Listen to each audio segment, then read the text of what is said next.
Hey, focus up, yeah? Hey, don't get distracted, we have Xenoblade to talk about, come on, focus up. There's a story here, I promise. Xenoblade Chronicles 2 is an enigma. It's mysteries upon layers of intrigue, wrapped up in a very interesting package that makes this experience not only a unique Xenoblade game, but also a unique game in general. And I think one of the most important chapters in this game, funnily enough, happens to be Chapter 2. It sets up a lot of various relationships, dynamics, politics, and rules the game will operate under and expand upon later in the game. But the package in which all of this is conveyed is polarizing, because, like we covered last time, Xenoblade 2 elects to shove a ton, and I mean a ton, like Rex trying to lift Pyra, ton of anime tropes into its first half. And that is epitomized here, especially in Chapter 2. And it can be disarming, or a bit of a put-off for some. You lower your guard as you settle into the swing of things and begin to draw impressions based on these over-the-top and exaggerated tropes as to what may happen or what certain characters will be like based on these tropes. But you peel back the layer by layer, peel it, and you will see and notice the game is setting up numerous storylines in sometimes subtle and other times obvious ways. And for a chapter that may seem quite simple at first, it's surprisingly deep and packed with critical information. So let's peel the layers back of this Xenoblade onion as we embark upon another Saga of Xenoblade. So Pyra and Rex crash land on the Titan Gormott, a giant titan home to the Gormotti people, that is known for its vast green fields and dense vegetation and forests. It's your "we need a green zone" of the game. Rex wakes up in Pyra's lap, making half the player base have an existential crisis about how lonely they feel, and we basically immediately transition to the biggest fake-out of this series. Gramps being kebabbed and trying to bolster Rex's emotions with his dying words, as Rex is losing one of the closest family members he's ever had. It's a pretty sad scene for how early on it is, and we are immediately emotionally backstabbed, unlike Shulk's backstab, when Gramps turns into plushie bait as Rex channels the collective groan from everyone playing this section, as we all feel like we've been taken for a bit of a ride. But hey, now that we got the cute mascot for our game, another anime trope falls into place, as we form our Thanos Infinity Stone gauntlet of anime tropes throughout Chapter 2. And we meet up with Nia, get wowed by how gorgeous Gormott is, and make our way for the main city, Torigoth, where we slot in another anime trope like an Infinity Stone. Nia sees her wanted poster, gets offended by the "what if AI drew Nia strictly from memory" blend between her and Dromok, and eyes flash, and she rips it apart in extremely generic anime fashion. Cause you know she's a cat girl, so obviously that must mean she has to scratch at something. And this is on purpose, not the catcall part. But remember what I said before, they are lulling the player into a false sense of security with these tropes, so that you think the story will go a certain way, or have certain tonal shifts, so that it can emotionally undercut that and surprise you later on in the game. But this is one of those chapters where it's trying to lull you into that false sense of security, so we will see more of these kinds of tropes. But now we get one of the most important scenes of Chapter 2 from a world-building perspective, how the Blade driver dynamic works. Some people have a natural affinity for being a driver. You essentially have two groups here. Blades, who are these creatures or people born from activating a core crystal, and then drivers. Think kind of like the Pokemon trainers for the Pokemon. And some people have a natural affinity for being a driver. They're just kind of born with it. And if you have that affinity, you can awaken blades from core crystals and then get registered with Indol as an official driver. However, if you do not have said affinity, your body basically overloads, and you start to bleed profusely, and it's just a shock to the system that some people can recover from and others can't. It's highly dangerous and a massive gamble between possibly cementing financial security for your family by working as a driver or just dying. Desperation will make people do extraordinary things and take even more extraordinary risks. Now, I'm pretty sure I heard that quote somewhere before, so let's just jot that down under somebody at some time in the past. And it's a giant gamble whether or not you can actually become a driver in the first place, and it's this dynamic that will set the stage for the biggest struggle throughout Xenoblade, the relationship between drivers and blades. A blade is this creature of many different forms that take a form when a driver awakens it from a core crystal. They're essentially bound to the hip, and once the driver dies, the blade reverts to a core crystal, losing all memories of that quote-unquote life that it led, until it gets reincarnated upon being awoken from the core crystal again, with a blank slate in terms of its memories. And should the blade's core crystal be broken, the blade is just gone, it's dead, it's gone and out. But the driver can escape unscathed, so there's more of a risk of being a blade than a driver in this relationship. It's a relationship that can, funnily enough, could be and is kind of viewed parasitically by some in the world of Allrest, with drivers taking advantage of blades in various ways that will be addressed later on in the story, like with Pandoria later on, where the blade is reliant on the driver for basic survival, and some drivers view blades as mere possessions to be used at their personal leisure. That will be one of the main motivating factors behind Jin and the rest of Torna's endeavors, the thing that drives them forward in their quest to break the world at its very core, to undo this cruel cycle of life for blades. And after Nia and Jomok are captured by Brigid, a fire blade, who will become a main character later on, and some other more ordained soldiers, Rex, Gramps, and Pyra escape with the help of the game's resident no-pawn, Tora. To say Tora is polarizing is a gross understatement. People either love him or hate him. I fall in the camp of loving him. He's my favorite no-pawn in the series. And Tora and Poppi are one of my favorite subplots in all of Xenoblade,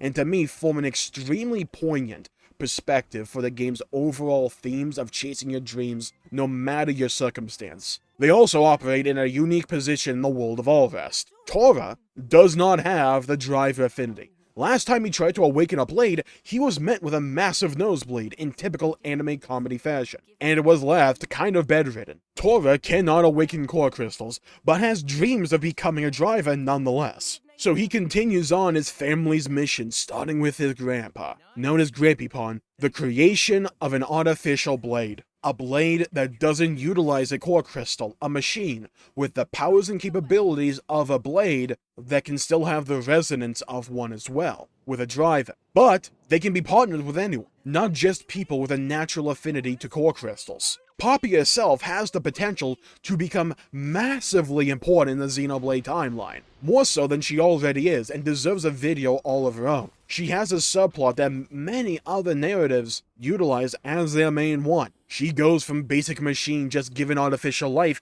and over the course of Xenoblade 2, develops sentience, understanding of, processes, and experiences human emotions all of her own. And it's largely handled subtly, and just happens over the course of the game without too much emphasis, and people just treat it as normal. But the consequences of this could completely shake the foundations of the Xenoblade narrative, and I'm inclined to believe that they will, because of certain scenes that happen in Xenoblade 3 when we get there. Poppi, though, despite all of that, gives us another Infinity Stone for anime tropes, with the insert maid character here, and Tora gives us another one for a back-to-back, with the mandatory pervert trope in the same scene. A 2-for-1 special, people. We call that a combo streak. How gracious of Monolith. We nearly have a full glove at this point. And my god, as I'm going over this, there's so many scenes in Chapter 2. We have Consul and Padre talking about Emerald being green, and how Pyra's core crystal is unique in the fact that it is emerald green. No other core crystal is quite that color.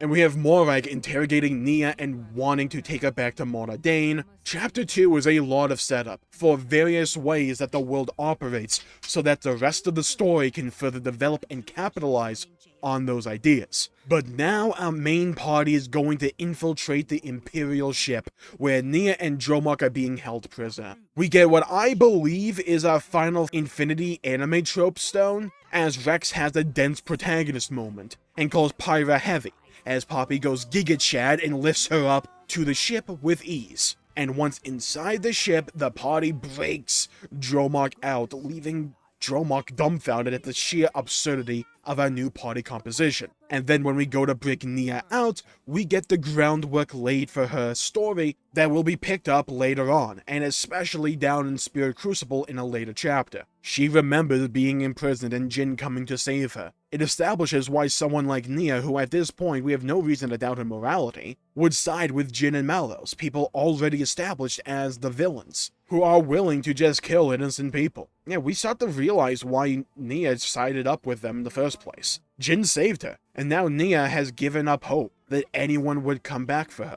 because she betrayed the people who saved her. She is without a dream in this current moment, and when she hears someone is trying to get into a cell, her mind goes back to the person who first let her dream of a better life, Jin. This is brilliant foreshadowing, by the way, for Nia being a blade, because when you have that context, it makes Jin's character a little bit deeper, as you see him freeing other blades from imprisonment, and how that can give certain blades genuine hope, a proverbial light in the dark. Jin does this for quite a few characters. Hell, he did it for Laura, when he first saved Laura from her father, when Jin first awoke as Laura's blade. And when you find out a bit about Jin's mission and belief in the blade system later on, it recontextualizes this scene and hints that Nia may be a blade when coupled with the hot spring scene in chapter 4. And then when she resurrects the Emperor later on, we kind of just see the form there, so we know there's something deeper going on, we just don't know specifically what it is. But it's not Jin that saves her, is it? It's Rex. And this is one of those moments that gets recontextualized if you have played Torna the Golden Country,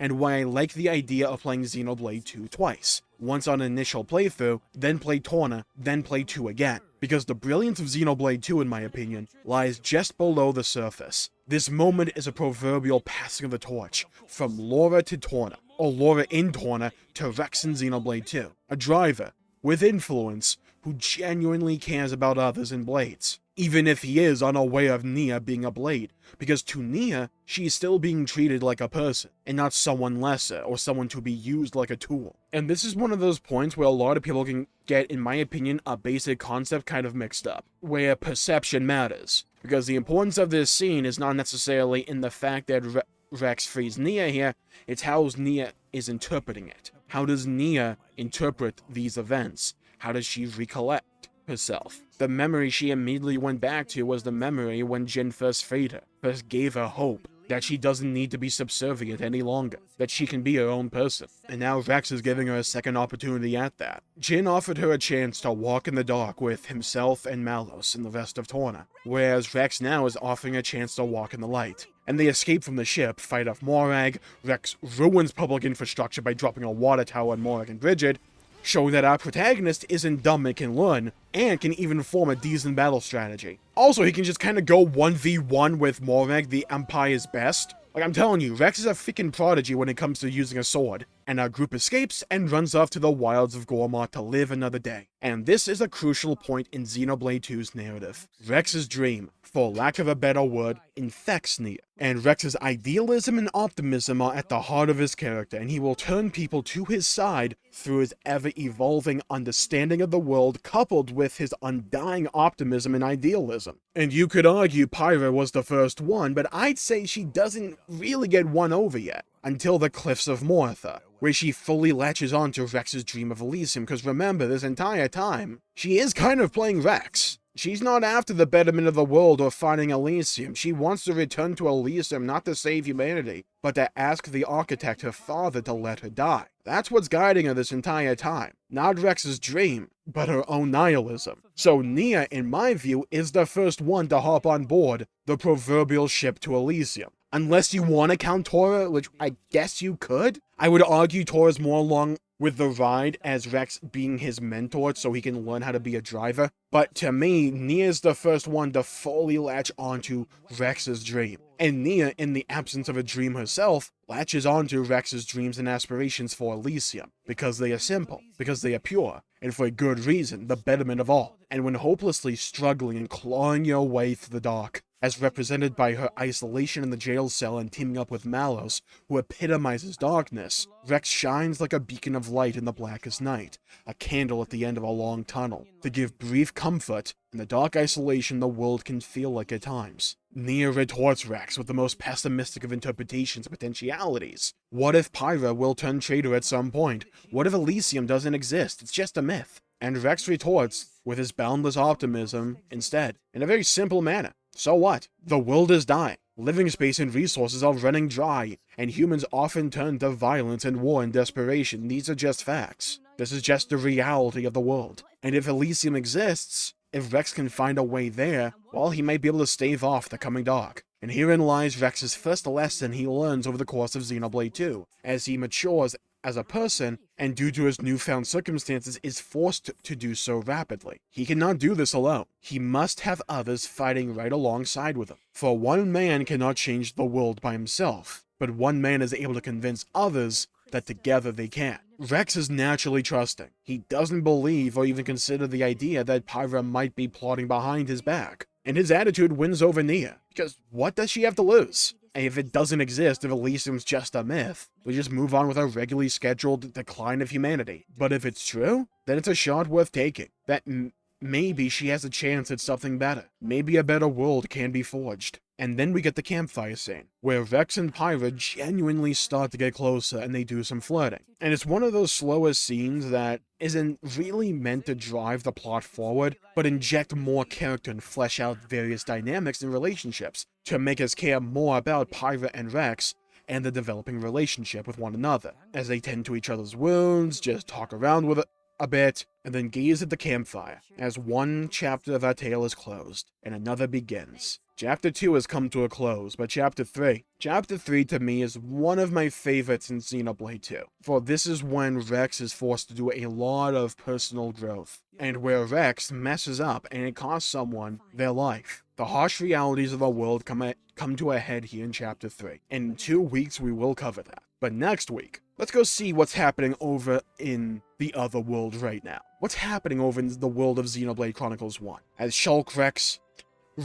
I have Xenoblade 2 on the mind, as Shulk and Rhine make their way to Colony 6, or at least the leg of the Bionis. So I'm going to call the video there for the day. Thank you all for tuning in, my pleasure for making the video. If you enjoyed it, please leave a like and subscribe. It really helps the channel out and helps support future content, and I greatly appreciate it. Stay safe, have a great day, go play some video games if you can, and as always, I'll see you all next time. Bye-bye, everybody. Make sure to hit the bell icon to be notified for when I upload and stream in the future. Bye-bye, everybody. Until we meet again.